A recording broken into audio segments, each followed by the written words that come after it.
Batting fourth, at first base, number 14, Bob Cook.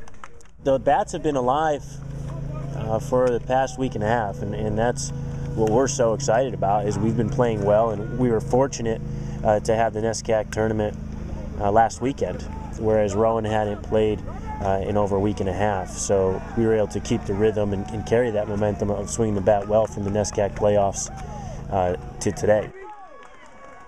We took the same approach that we've been taking at the end of the season, and that's where we've been successful. Jonathan Ramirez started us off today, first pitch of the game, drove it right at the shortstop, didn't get a hit out of it, but that set the tone and our demeanor in our at-bats for the rest of the game. There were moments where we had first pitch hits, and there were moments where we fought pitches off with runners in scoring position and ended up with 2 strike hits.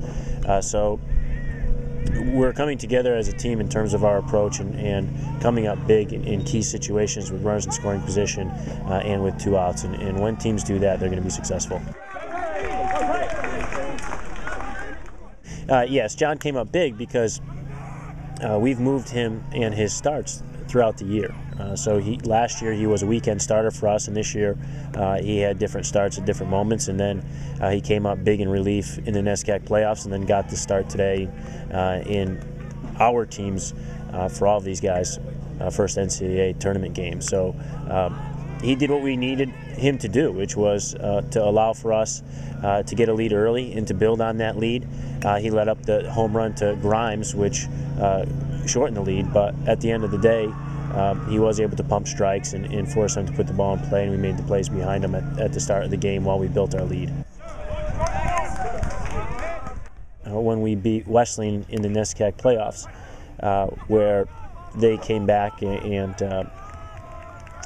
took the momentum away from us, and then we had in the 9th inning of that game bases loaded, no outs, and didn't score, and that was one of those moments similar to today where the air comes out of the balloon, and we had to answer today with a tie ball game, and we did a great job of that. And then ultimately Bob came up, which turned out to be the winning run in a key situation, and a great at bat, and drove the ball through the first, second hole, and we won the game. So we're finding ways to win sometimes when our back is against the wall and answering challenges.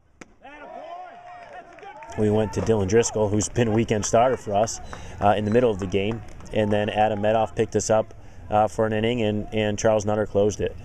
Our relief pitching responsibility is to come in when we have the lead and throw strikes and force other teams to put the ball in play where we can make the plays behind them, and that's what Adam did, and that's what Charles did at the end. And we allowed a base runner with a 2-run lead in the 9th. A hard hit ball to Van Dinney, and he made a great play to turn the double play. So if you force other teams to hit the ball, sometimes they hit it hard right at guys, and sometimes, as we saw in the game today, there's a bloop hit that scored a run that we felt we had beaten the hitter on. But that's baseball, but it's really hard to hit your way to a lot of runs, and when we put up the runs that we did, as long as we forced them to put the ball in play, and unfortunately we walked a number of guys today, and we'll learn from that, but toward the end of the game we forced them to put the ball in play, and that allowed for us to close it out.